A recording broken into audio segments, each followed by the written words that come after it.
Hello and welcome to the end of week one on the Innovation and Enterprise course. So I'm Dave Jarman, I'm the lead educator, and I'll be doing one of these videos at the end of each week just as a quick summary of all the things that we've been discussing on the course. If you've only just joined and you've missed commenting this week, don't worry, I'll be kind of discussing things that other people have been talking about, but hopefully you'll be able to catch up and I'll be able to include things that you've said in my comments as the 4 weeks continue. So firstly, thanks to everybody who's introduced themselves. It's really great to know who's actually involved in the course, who we're talking to. And clearly people are coming in from all over the world, not just from here at the University of Bristol, and all ages, all kinds of careers, all kinds of interests. Some of you have clearly got ideas, some of you are clearly looking for ideas, and all of that is perfectly fine. The course is very much intended as an opportunity for people to come in and just find out a bit more about innovation and enterprise, pick up some tools, pick up some ideas, pick up some inspiration, and hopefully then go and use that in their own time. So, actually, I wanted to kick off with one of those introductions. Randy made the point about, well, it was an observation really, about having wandered into a McDonald's and seen a self-service kind of interactive display for the first time. And the idea that actually, maybe that was denying somebody a job. An awful lot of young people got their first job and their first break into anything approaching a career that would develop their skills and their customer service in McDonald's. And we've often joked about McJobs, but actually McDonald's has been a really important employer to a lot of people. And actually, you know, great to have AI, great to have interactive displays, great to be automating and digitizing things, but have we just robbed a whole bunch of people of a useful rung on the career ladder? And that's an idea we're going to come back to again and again on this course. Are there unintended consequences to innovation? Who is innovation for? Like, is that just for the customer who walks into the store? But actually, who else is involved in that? Innovation always takes place in a system.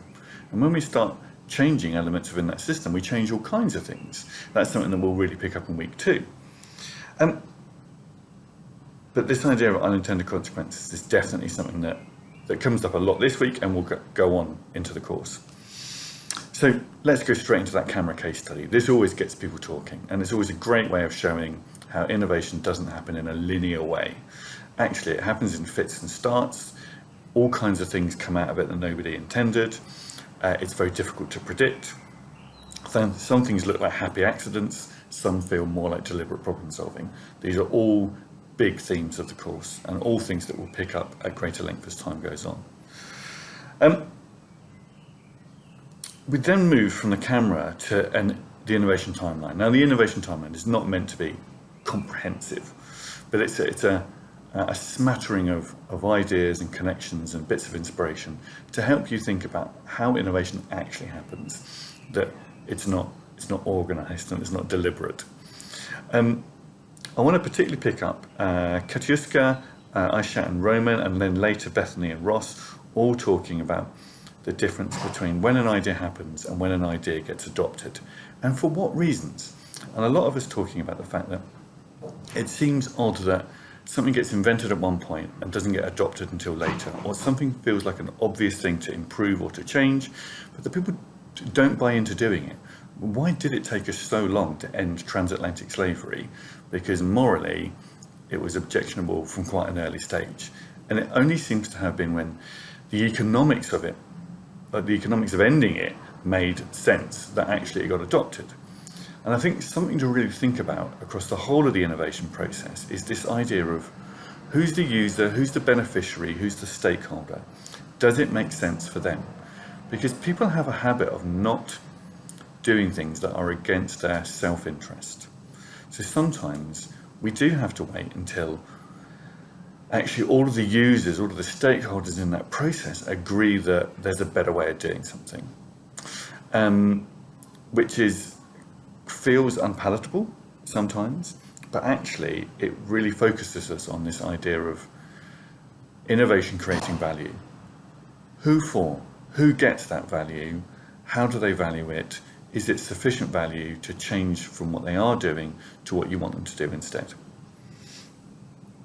we'll come back to that idea of how do you influence people again in week 4, actually. Samuel, Yun, Miguel all picked up the theme of unintended consequences. I've already touched on. We'll say a bit more about that as we go on.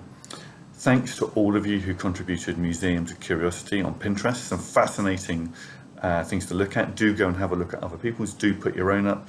Do keep adding to them. Really pleased that you liked the case studies of some of our Bristol alumni who've gone and started some really interesting organisations. As Sandra points out, actually, innovation is really just about having an impact, and that can be really quite small, but you're trying to create value either for yourself or ideally in the lives of others. And that value might take many forms. It might be economic or social or cultural, but you're making somebody's life better in some small way. You know, ideas are cheap, but an idea that's been executed to create value, now that's the priceless piece. That's the bit that we're really looking for. But it can take many forms, and it can be pretty small.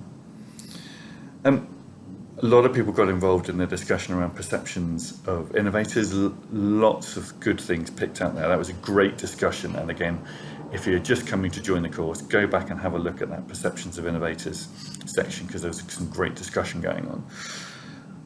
A lot of you picked up, but I'm going to pick out Andrea and Luke, who talked about being a bit rebellious, but being resilient, because actually to have an idea that might be silly to some people or heretical to some people even, you know, having an idea when the odds are against you and acting on it and persevering is really important.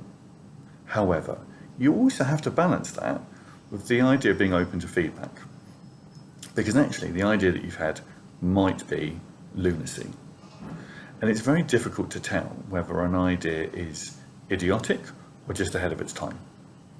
And if I knew the answer to how to resolve that, well, I'd probably be a lot more wealthy than I am.